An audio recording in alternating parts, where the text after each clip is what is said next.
Hey everybody, this video is for those of you who preach, whether you're a pastor and you preach regularly, or whether you occasionally have an opportunity to preach in a church or speak in chapel or give a devotional.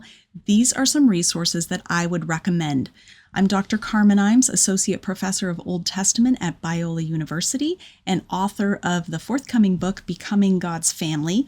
Last week I shared some recommendations on books on the church, and I unveiled my new book, but it wasn't actually in my hands yet. This is the real thing. Isn't it beautiful? It came a little bit early. So Becoming God's Family, Why the Church Still Matters. One book that I should have recommended last week and didn't is this beautiful book by Winn Collier, Love Big, Be Well, Letters to a Small Town Church. This is actually a work of fiction. It's an imaginative account of letters that a pastor wrote to his small town church. And I love the way Collier helps us to think about what the church is even for and what it's all about. It's a beautiful, hope-filled vision of the church. So this could inspire you and, I think, fuel better preaching.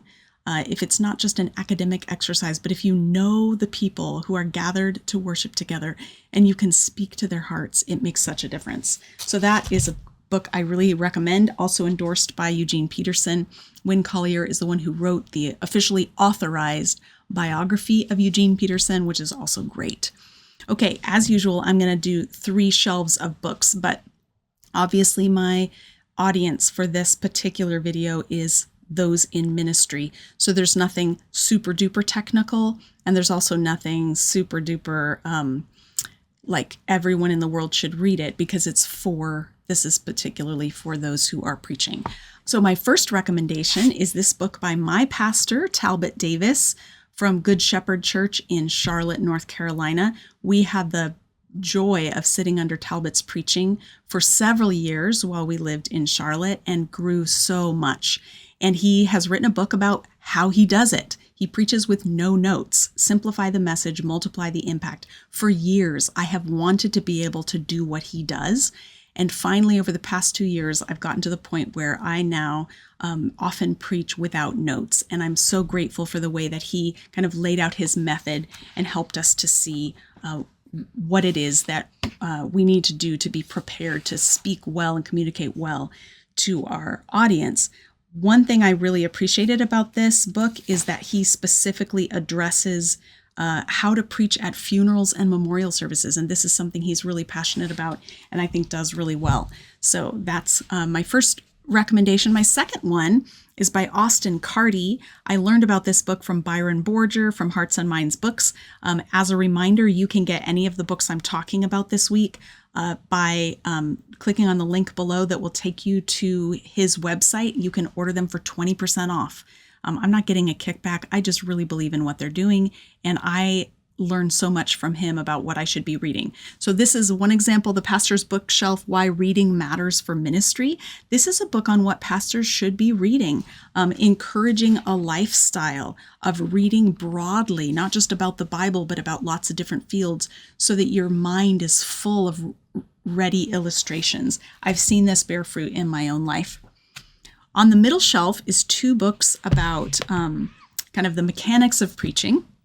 The first one is by Jeffrey Arthurs, former academic dean he was the interim academic dean at Gordon Conwell Theological Seminary. And more importantly for me, he was the professor of communications at Multnomah University when I was doing my undergraduate there. So he taught me how to do public speaking. And he was one of the teaching elders at the church that my husband and I attended. And I think he's one of the best preachers on the planet. And so I'm excited to recommend this book, Preaching as Reminding, Stirring Memory in an Age of Forgetfulness.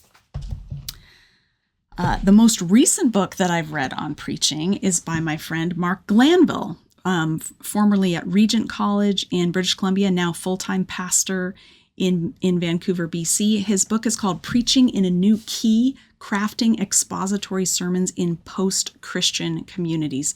This is a really important book. In fact, if you picked just one book from today's video to buy, I would recommend this one, because he has a way of helping us see that the way we've been talking to people in sermons for so many years is not going to work anymore because our audience is not the same.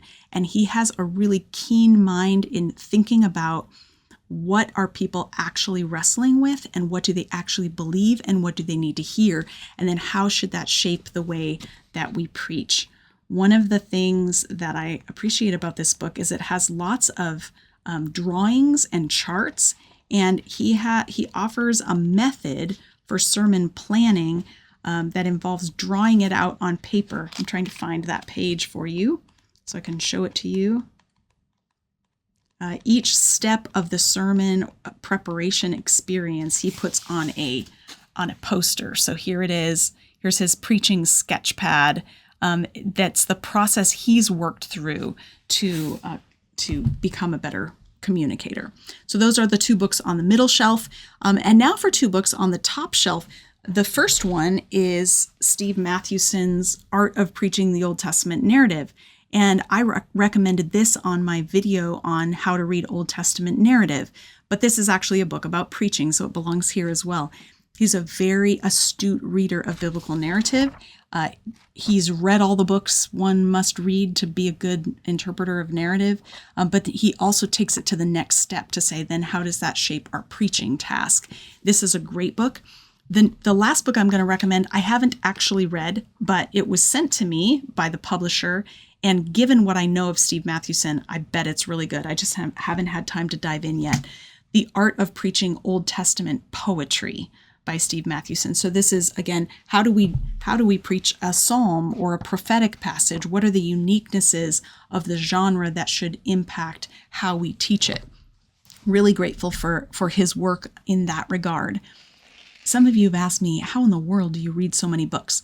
And what's happening here is I'm giving you a digest of the best books I've read, either usually all of the book I've read or part of the book I've read over the past 20, 30 years. So at some point we are going to run out of books for me to recommend because I cannot read 7 books a week.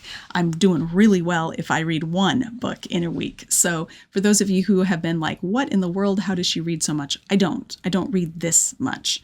I do read a lot. About 45 books a year is my average. And these are some of the ones that I felt were really helpful and important. So I hope they are helpful to you. If you weren't aware, I have a new website and I also have a new Substack newsletter. If you want to keep track of me, if you want to keep up with what I'm writing or what I'm doing, you are welcome to head on over to Substack and subscribe. It's free. I don't want to charge anything. This is just an opportunity for me to share what I'm involved in, what's going on, and share resources with you. For example, if I write an article for Christianity Today, I'll link it in my Substack newsletter, and it'll be a gift link so you can access the article even if you haven't subscribed to Christianity Today. So that's one of the benefits of following me over there. And I hope that all of you have a great week, and let's keep reading.